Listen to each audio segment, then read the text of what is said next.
G'day and welcome to my one-point grammar lesson. While we don't all need to be grammar experts, we can always gain a little more respect from others by reducing the number of simple errors when we write. Today we're going to discuss a and the. Deciding whether to use a or use the or use nothing at all is more often than not a difficult decision to make for many students learning English as a second or foreign language. This is understandable as it is quite complex. Therefore, I plan to make a couple of short videos dedicated to a and the in the hope of making it a little clearer. Now when I say a, of course, I also include an for cases when the first sound in the next word is a vowel sound, such as apple, elephant, or honest. However, to keep things simple, I'm just going to use a in this explanation. The key to deciding between a and the is which one. When thinking about the words, ask yourself which one. For example, in the sentence, I want to buy a chair, we do not specify which chair we want to buy.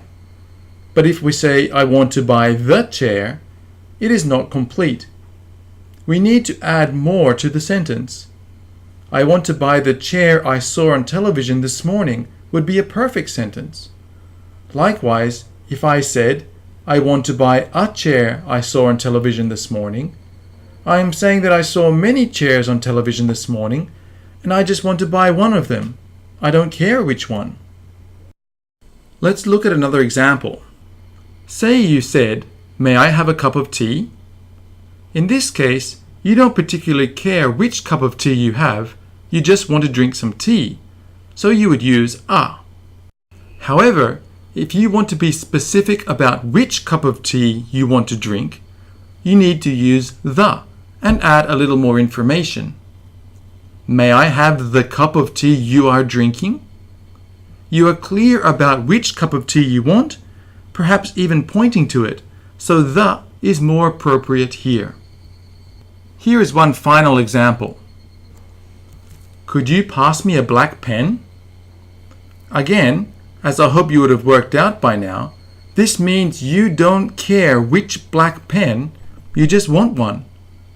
However, if you were to say, could you pass me the black pen, you would need to be pointing to which one you want, or add something after black pen, like on the book, to be clearer about which one you want.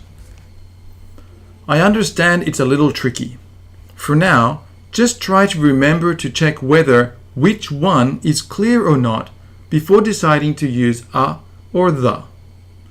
I'll continue on and talk about this a little more next week. But for now, don't forget to watch those simple mistakes and get more respect from those reading what you write.